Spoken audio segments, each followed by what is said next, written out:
What are you doing here? Mom was worried about you. She sent me here to look for you. You know, I used to bring your brother here just about every weekend. Yeah, I remember. God, he had a hell of a swing. People in the other cages used to stop and watch him. Real whiz kid. Could have gone pro, you know. Could have gone out for the big league. Tommy was a heck of a baseball player, Dad.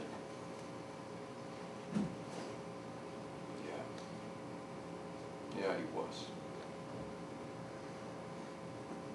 Why don't you come back to the house now?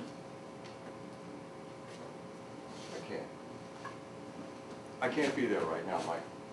I can't look at your mother. I don't know what to say to her. I can't help her. Well, maybe she can help you. She blames me. What? Mom? No, she doesn't. Yeah, she does. She tries to hide it, but I know. She blames me. Well, maybe you just say that because you blame yourself. Oh, you think it's my fault too? No, Dad, I didn't say that.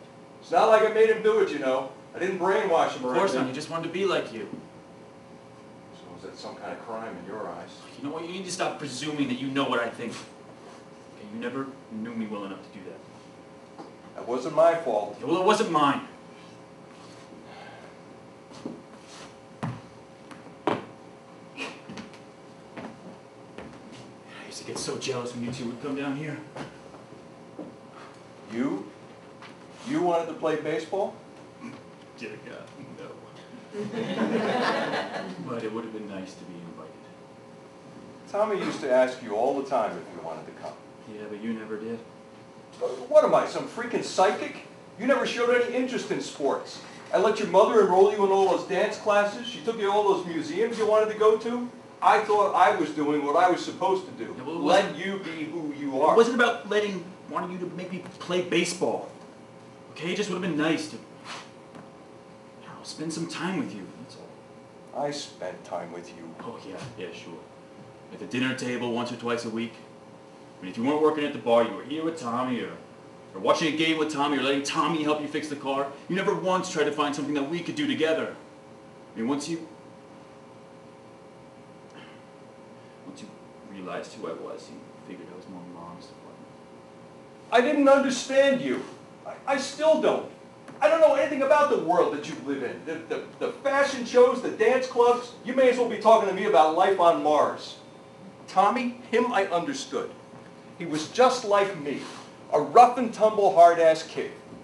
Ready to play any game and not happy unless he got absolutely filthy doing it. Then he grew up to be somebody I could be a buddy to. Somebody I could have a beer with at the bar and watch the game. Then he became a soldier, and I couldn't have been more proud. But I guess he wasn't like me. He wasn't blessed with the same dumb luck I had. He had the skill, but not the luck to come home in one piece, like I did. And now the only son you have left is the queer one. Don't say that. Why? Why, afraid someone might overhear and find out? I don't care who hears. Oh, come off it, Dad, admit it. You're ashamed of me. No. You always have been. Do your buddies down at the bar even know that you have another son? Damn straight they do. And if you'd ever bothered to set foot in my bar, you'd see the newspaper clippings of your first fashion show hanging up there right next to the picture of Tommy's battalion. Didn't you? Really? You saw some of the guys today. Charlie and Sam, they were there. Not saying they're ready to march in any kind of pride parade or anything. But they know to be respectful. I remember this one night there was these two young guys came into the bar. Just two normal looking guys. Nobody paid much attention to them. Until they started slow dancing to a song on the jukebox. And a couple of the regulars started harassing them, calling them names.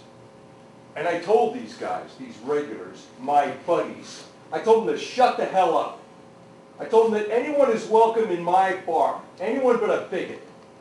I said, my son is gay, and if I ever heard anybody talk to him like that, I'd kick their ass from here to Cleveland. I've never been ashamed of who you are, Michael. I always assumed you were ashamed of me. What? Why? I'm uneducated, uncouth. I watch TV in my boxers and I belch at the dinner table. Would you want to introduce me to any of your fancy New York fashion friends? Actually, yeah. I'd be proud to.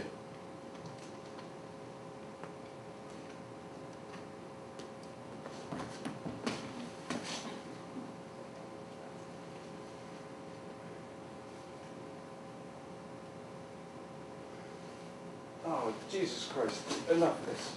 It's like one of those goddamn TV movies of the week your mother likes to watch.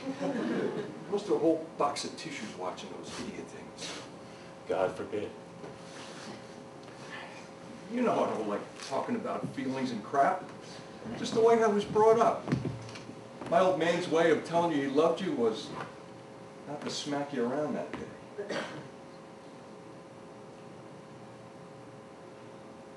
Hey, you know, I actually went to a baseball game the other week. Really? Yeah. Yeah, my best friend bought tickets for her boyfriend as a birthday present, and then he dumped her like a week before his birthday. She didn't want to waste the tickets, so she dragged me along. I mean, what's a gay best friend for after all?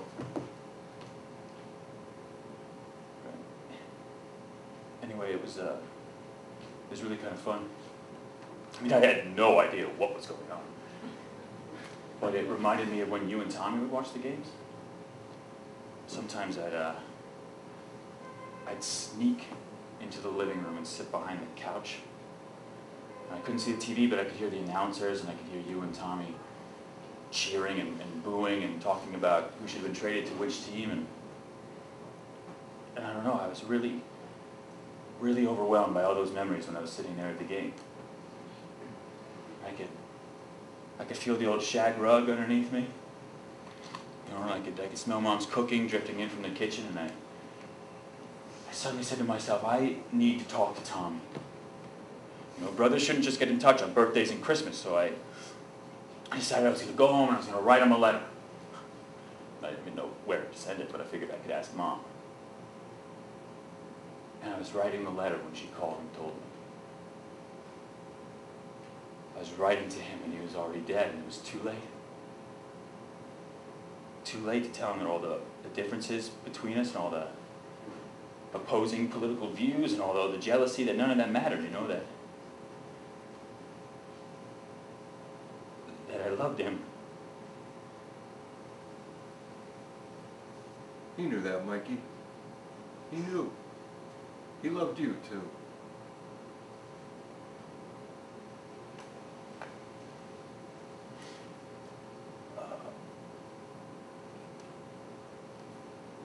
Dad. Yeah? Could I try? Really? Yeah. Sure. What do I do? First thing you gotta do is get comfortable. Take off that jacket.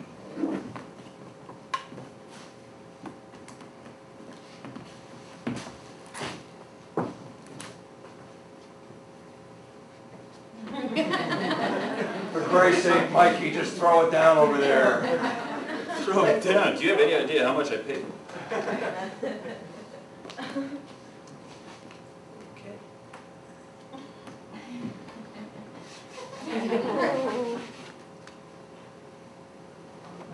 Okay, good. Now come on, stand over here.